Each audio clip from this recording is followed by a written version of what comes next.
G S ടിയുമായിട്ട് ബന്ധപ്പെട്ടിട്ടുള്ള വളരെ basic ആയിട്ടുള്ള കുറച്ച് കാര്യങ്ങളാണ് നമ്മൾ ഇന്നത്തെ പോഡ്കാസ്റ്റിൽ ഡിസ്കസ് ചെയ്യുന്നത്. കാരണം ഒരാൾ എപ്പോഴാണ് ജി എസ് ടി രജിസ്ട്രേഷൻ എടുക്കേണ്ടത്, അപ്പോൾ എടുത്തു കഴിഞ്ഞാലുള്ള കാര്യങ്ങൾ, അതുപോലെ ബിസിനസ്സുകാർ ഏറ്റവും കൂടുതൽ കൺഫ്യൂഷൻ അനുഭവിക്കുന്ന നേരിടുന്ന ഒരു ഏരിയയാണ് ജി എസ് ടിയുമായിട്ട് ബന്ധപ്പെട്ടിട്ടുള്ളത്. അപ്പോൾ അതിൻ്റെ ബേസിക് ആയിട്ടുള്ള കുറച്ച് കാര്യങ്ങളാണ് നമ്മൾ ഇന്ന് ഡിസ്കസ് ചെയ്യുന്നത്. ഇന്ന് എൻ്റെ കൂടെയുള്ളത് CA രശ്മിയാണ്. വെൽക്കം രശ്മി. നമ്മൾ ഒരാൾ എപ്പോഴാണ് ഒരു ബിസിനസ്സുകാരൻ ജി എസ് ടി രജിസ്ട്രേഷൻ എടുക്കേണ്ടതായിട്ടുള്ളത്? സർ, പ്രധാനമായിട്ട് രണ്ട് സാഹചര്യങ്ങളാണ് വരുന്നത്. ഒന്ന് മാൻഡേറ്ററി ആയിട്ട് നിർബന്ധമായിട്ട് എടുക്കേണ്ട സാഹചര്യങ്ങൾ.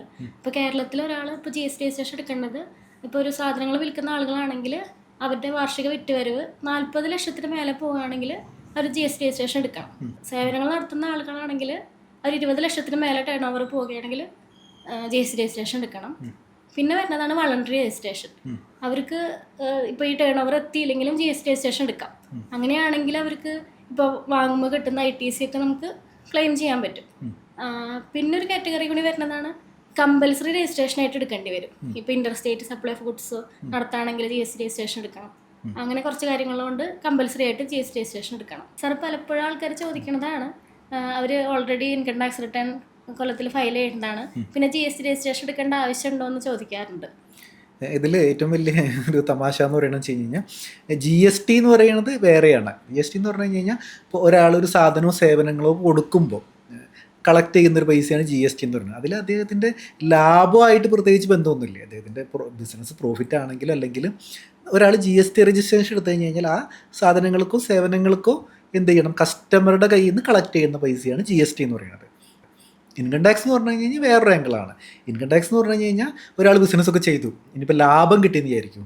അങ്ങനെയാണെന്നുണ്ടെങ്കിൽ ലാഭമുണ്ട്, ആ ലാഭം ഒരു പർട്ടിക്കുലർ ലിമിറ്റിൽ കൂടുതലാണ്. അങ്ങനെയാണെന്നുണ്ടെങ്കിലാണ് എന്ത് ചെയ്യുന്നത്, ഇൻകം ടാക്സ് വരുന്നത്. അപ്പോൾ പല ആളുകളുടെയും ഒരു സംശയമാണ്, ജി എസ് ടി ഉണ്ട് ഇനി ഇൻകം ടാക്സ് അടയ്ക്കണം, അല്ലെങ്കിൽ ഞാൻ ഇൻകം ടാക്സ് അടയ്ക്കുന്നുണ്ട് ഇനി ജി എസ് ടി രജിസ്ട്രേഷൻ എടുക്കണോ എന്നൊക്കെയുള്ള സംശയങ്ങൾ പല ആളുകളും ചോദിക്കുന്നതാണ്. അപ്പോൾ ഇതാണ് അതിൻ്റെ ഒരു ക്ലാരിഫിക്കേഷൻ. നമ്മൾ നേരത്തെ രജിസ്ട്രേഷനെ പറ്റി പറഞ്ഞിട്ടുണ്ടായിരുന്നു. അപ്പോൾ അതിൽ ചെറിയൊരു ബിസിനസ്സുകാരനാണെന്ന് വിചാരിക്കും. ഇപ്പോൾ നമ്മുടെ വീടിൻ്റെ അടുത്തൊക്കെ ഉള്ള ഒരു റീറ്റെയിൽ ഷോപ്പ്, വളരെ ചെറിയൊരു ബിസിനസ് ചെയ്യുന്ന ആൾക്ക് എന്തെങ്കിലും ഒരു സ്പെഷ്യൽ സംഭവം ജി എസ് ടിയിലുണ്ടോ? സർ, ജി എസ് ടി തുടങ്ങിയപ്പോൾ തന്നെ കൊണ്ടുവന്നതാണ്. ഇപ്പോൾ സ്മോൾ ടാക്സ് പേയേഴ്സിനൊക്കെ ഒരു ഹെൽപ്പ് ചെയ്യാൻ വേണ്ടിയിട്ട് നമുക്ക് 2 തരത്തിൽ ജി എസ് ടി രജിസ്ട്രേഷൻ എടുക്കാം. ഒന്നിനെ റെഗുലറായിട്ട് എടുക്കാം, അല്ലെങ്കിൽ കോമ്പോസിഷൻ. ഈ കോമ്പോസിഷന് തുടങ്ങിയിരിക്കുന്നത് തന്നെ ഈ സ്മോൾ ടാക്സ് പേയേഴ്സിന്, സ്മോൾ ബിസിനസ് നടത്തുന്ന ആൾക്കാർക്ക് വേണ്ടിയിട്ടാണ് നമ്മൾ തുടങ്ങിയിരിക്കുന്നത്. ജി എസ് ടി ഇൻട്രൊഡ്യൂസ് ചെയ്യുമ്പോൾ കൊണ്ടുവന്നേക്കുന്നത്. അതിലെങ്ങനെയാണെന്ന് വെച്ച് കഴിഞ്ഞാൽ ഇപ്പോൾ 2 കാറ്റഗറി പോലെയാണ് കോമ്പോസിഷനായിട്ട് വരുന്നത്. ഒന്ന് മാനുഫാക്ചേഴ്സ് അല്ലെങ്കിൽ ട്രേഡേഴ്സും ഈ ഗുഡ്സ് ആയിട്ട് വരുന്നതും, പിന്നെ റെസ്റ്റോറൻറ്റ് സർവീസ് ഒരു കാറ്റഗറിയിൽ, പിന്നെ അതർ ബിസിനസ് എന്ന് വെച്ചാൽ സർവീസായിട്ട് ചെയ്യണവർക്ക് വേറൊരു കാറ്റഗറി. അവർക്കും ഈ കോമ്പോസിഷൻ തുടങ്ങാം. ഈ ഫസ്റ്റ് കാറ്റഗറിയിൽ പറഞ്ഞവർക്ക് അവരുടെ ടേൺ ഓവർ 1.5 കോടി താഴെയാണെങ്കിൽ അവർക്ക് ഈ കോമ്പോസിഷൻ സ്കീമിൽ രജിസ്ട്രേഷൻ എടുക്കാൻ പറ്റും. ഈ സർവീസ് നടത്തുന്ന ആൾക്കാർക്കാണെങ്കിൽ 50 ലക്ഷത്തിന് താഴെയാണ് അവർ ടേൺ ഓവർ വരുന്നുണ്ടെങ്കിൽ അവർക്കും കോമ്പോസിഷൻ സ്കീമിൽ രജിസ്ട്രേഷൻ എടുക്കാൻ പറ്റും. അങ്ങനെയാണെങ്കിൽ ഒരു ബെനിഫിറ്റ് ഉള്ളത് അവരുടെ ടാക്സ് റേറ്റ് കുറവായിരിക്കും. പക്ഷെ അവർക്ക് ഇൻപുട്ട് ടാക്സ് ക്രെഡിറ്റ് കാര്യങ്ങളൊന്നും എടുക്കാൻ പറ്റില്ല. അങ്ങനത്തെ കുറച്ച് ലിമിറ്റ് ഉണ്ട്. അപ്പോൾ ഈ കോമ്പോസിഷൻ എടുക്കുന്ന ആളുകളുടെ ആ ഒരു ടാക്സ് റേറ്റ് ഉണ്ടല്ലോ, അതെങ്ങനെയാണ് വരണത്? ഇപ്പോൾ ഇപ്പോൾ ഒരാൾ ട്രേഡറാണ്, മാനുഫാക്ചറാണ്, അല്ലെങ്കിൽ സർവീസ് പ്രൊവൈഡറാണ്, അപ്പോൾ അതിൽ വ്യത്യാസം വരുന്നുണ്ട്. എങ്ങനെയാണ് അവരുടെ ടാക്സ് റേറ്റുകൾ വരുന്നത്? ഇപ്പോൾ നമ്മൾ പറഞ്ഞില്ലേ 2 കാറ്റഗറി. ഇപ്പോൾ ഫസ്റ്റ് കാറ്റഗറിയിൽ നമുക്ക് ട്രേഡേഴ്സ്, മാനുഫാക്ചേഴ്സ്, ഈ റെസ്റ്റോറൻറ്റ് സർവീസ് പ്രൊവൈഡേഴ്സാണ് വരുന്നത്. അതിൽ ട്രേഡേഴ്സ് മാനുഫാക്ചേഴ്സിന് 1% ആണ് റേറ്റ് വരുന്നത്. റെസ്റ്റോറൻറ്റ് സർവീസ് ആണെങ്കിൽ 5% വരും. പിന്നെ രണ്ടാമത്തെ കാറ്റഗറിയായ സർവീസ്, അവർക്ക് 6% ആണ് വരുന്നത്, റേറ്റ് വരുന്നത്. അപ്പോൾ അതിൽ കോമ്പോസിഷൻ എടുക്കുന്ന സർവീസ് പ്രൊവൈഡർ ആണെന്നുണ്ടെങ്കിൽ 50 lakhs വരെയാണ് അവരുടെ ലിമിറ്റ് വരുന്നത്. അപ്പുറത്തെ സൈഡിൽ ട്രേഡറോ മാനുഫാക്ചർ ആണെങ്കിൽ 1.5 കോടി വരെയാണ് ലിമിറ്റ്. അപ്പോൾ അത് കഴിഞ്ഞ് കഴിഞ്ഞാൽ അവർ റെഗുലറിലേക്ക് മാറേണ്ടതായിട്ട് വരും. പിന്നെ അതിലുള്ളത് ഇപ്പോൾ 2 സർവീസും കൂടി, ഇപ്പോൾ ഒരു ഗുഡ്സ് ചെയ്യുന്ന ആൾക്കാർ അല്ലെങ്കിൽ ഒരു സാധനങ്ങൾ വിൽക്കുന്ന ആൾക്കാർ ചിലപ്പോൾ റിപ്പയറിങ് സർവീസും കൂടി ചെയ്യുന്നുണ്ടാവും. അപ്പോൾ അവർക്കൊരു ബെനിഫിറ്റിന് വേണ്ടിയിട്ട് അവർക്കൊരു കുറച്ച് ലിമിറ്റ് കൊടുത്തിട്ടുണ്ട്. ഇപ്പോൾ സർവീസ് ചെറിയ രീതിയിൽ ചെയ്യുന്ന ആൾക്കാരാണെങ്കിൽ ഇപ്പോൾ അവരുടെ കഴിഞ്ഞ വർഷത്തെ ടേൺ ഓവറിൻ്റെ ഒന്നില്ലെങ്കിൽ അതിൻ്റെ 10%, അതല്ലെങ്കിൽ 5 ലക്ഷം രൂപയോ, ഇതിൽ ഏതാണോ കൂടുതൽ വരുന്നത് അതുവരെ ലിമിറ്റ് ഉണ്ട്. അതുവരെയാണ് സർവീസിൻ്റെ ടേൺ ഓവർ വരുന്നുള്ളെങ്കിൽ അവർക്ക് ഈ കോമ്പോസിഷൻ സ്കീം ഈ ട്രേഡറിൻ്റെ 1.5 കോടിയിൽ തന്നെ പോകാൻ പറ്റും. ചില കേസിൽ ഒരു ട്രേഡർ ചിലപ്പോൾ സർവീസും കൂടിയും ചെയ്യേണ്ട ഒരു സിറ്റുവേഷൻ വരുള്ളൂ, വളരെ ചെറിയ തോതിൽ. ഉദാഹരണത്തിന് ഇപ്പോൾ ഒരു ടി വി അല്ലാന്നുണ്ടെങ്കിൽ AC ഒക്കെ വെക്കുന്ന ആളുകളാണെന്ന് വിചാരിക്കും. അപ്പോൾ അവർക്ക് ചിലപ്പോൾ ഒരു ടേൺ ഓവറൊക്കെ ചിലപ്പോൾ 1 കോടിയെക്കാട്ടും താഴേക്കായിരിക്കും. പക്ഷേ അവരൊരു സർവീസും കൂടി ചിലപ്പോൾ ഇൻസ്റ്റലേഷൻ അല്ലെങ്കിൽ അതിൻ്റെ റിപ്പയേഴ്സൊക്കെ വരാൻ ചാൻസ് ഉണ്ടല്ലോ. അപ്പോൾ ഈ കേസിൽ അവർക്ക് അപ്പോഴും കോമ്പോസിഷൻ ഒപ്റ്റ് ചെയ്യാനായിട്ട് പറ്റുമോ? അതിനാണ് നേരത്തെ പറഞ്ഞത് നമ്മൾ അതിലൊരു ലിമിറ്റ് ഒരു ഇത് കൊടുത്തിട്ടുണ്ട് ഗവൺമെൻറ്. എങ്ങനെയാണെന്ന് വെച്ച് കഴിഞ്ഞാൽ ഇപ്പോൾ ടി വി ഒക്കെ സെയിൽ ചെയ്യുന്ന ആൾക്കാരാണെങ്കിൽ അവരുടെ റിപ്പയർ സർവീസും കൂടി കൊടുക്കണ്ടാവുമല്ലോ നമ്മൾ സാധാരണ രീതിയിൽ. അവർക്ക് ഇപ്പോൾ കഴിഞ്ഞ ഫിനാൻഷ്യൽ ഇയറിൽ അവർക്ക് ടേൺ ഓവർ ഒരു 60 ലക്ഷം ആയിരുന്നെങ്കിൽ നമ്മളൊരു 10% എടുക്കുകയാണെങ്കിൽ 6 ലക്ഷം വരും. അല്ലെങ്കിൽ നമ്മുടെ ലിമിറ്റ് പറഞ്ഞത് 5 ലക്ഷം. ഇതിൽ ഏതാ ഹയർ 6 ലക്ഷം. അപ്പോൾ ഒരു 6 ലക്ഷം വരെയാണ് അവർക്ക് ആ റിപ്പയറിങ് സർവീസിൽ നിന്ന് കിട്ടണത്. അതിന് താഴെയാണെങ്കിൽ അവർക്ക് ഈ കോമ്പോസിഷൻ സ്കീമിൽ ബെനിഫിറ്റായി 1.5 കോടി തന്നെ അവർക്ക് കിട്ടും, അവർക്ക് ഓപ്റ്റ് ചെയ്യാനായിട്ട് പറ്റും. നമ്മളെപ്പോഴും കേൾക്കുന്നതാണ് 1 ടാക്സ് 1 നേഷൻ എന്നുള്ളത് GSTനെ സംബന്ധിച്ചിടത്തോളം. അപ്പോൾ GSTയിൽ ശരിക്കും 1 ടാക്സ് ആണോ അതോ എത്ര തരത്തിൽ എത്ര സ്ലാബുകളുണ്ട് അല്ലെങ്കിൽ എത്ര താരിഫുകളുണ്ട് GSTയിൽ?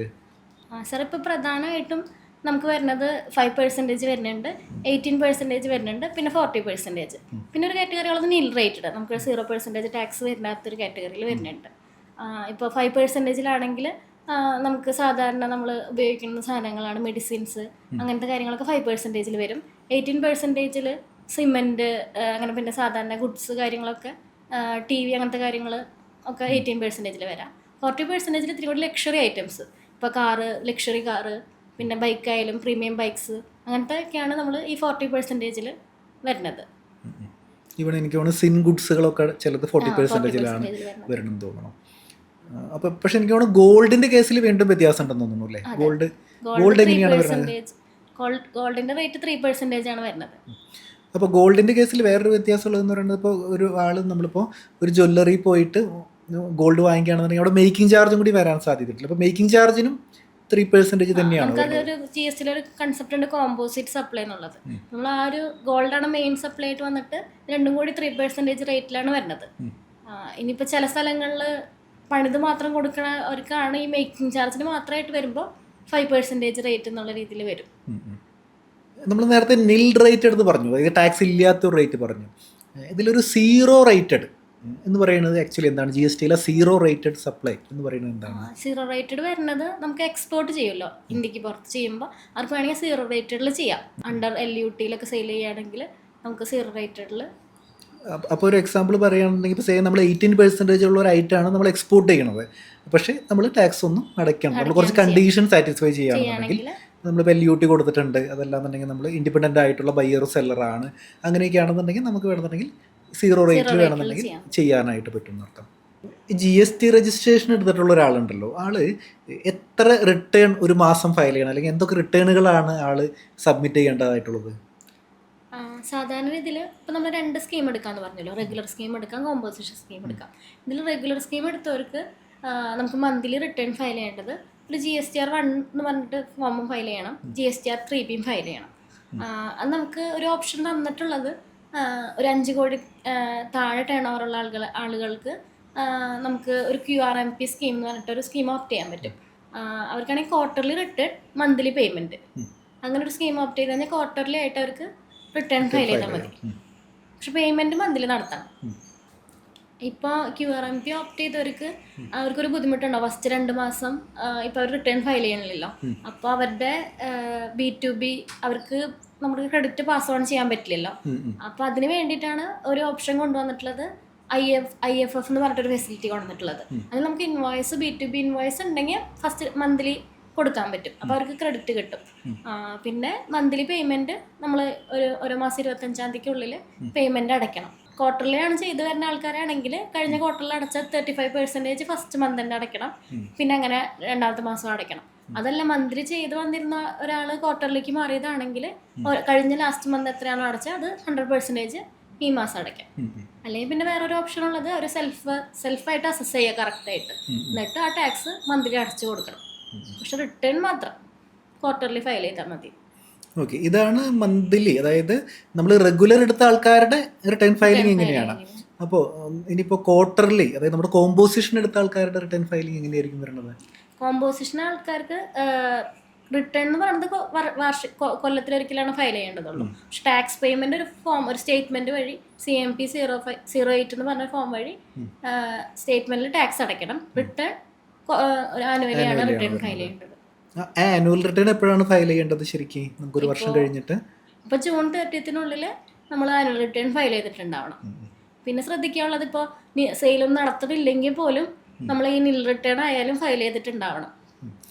അതായത് എനിക്ക് തോന്നുന്നത് ഒരു രജിസ്ട്രേഷൻ എടുത്തിട്ടുണ്ടെന്നുണ്ടെങ്കിൽ നമ്മൾ മന്ത്ലി ആണെന്നുണ്ടെങ്കിലും അല്ലെങ്കിൽ ക്വാർട്ടർലി ആണെന്നുണ്ടെങ്കിലും നമ്മൾ മാൻഡേറ്ററിലി ഈ റിട്ടേൺ ഒക്കെ ഫയൽ ചെയ്യണം അർത്ഥം. ഇപ്പോൾ GSTR 1 ആണെങ്കിൽ സപ്ലൈയുടെ റിട്ടേൺ ആണെങ്കിൽ അതായാലും, അതല്ല പേയ്മെൻറ്റിൻ്റെ റിട്ടേൺ ആയാലും അതായാലും നില്ലായിട്ട് തന്നെ ഫയൽ ചെയ്തുകൊണ്ടിരിക്കണം. വൺസ് രജിസ്ട്രേഷൻ എടുത്താൽ ഇൻകം, അതായത് റിട്ടേൺ ഫയലിംഗ് മാൻഡേറ്ററി ആണെന്ന് അർത്ഥം.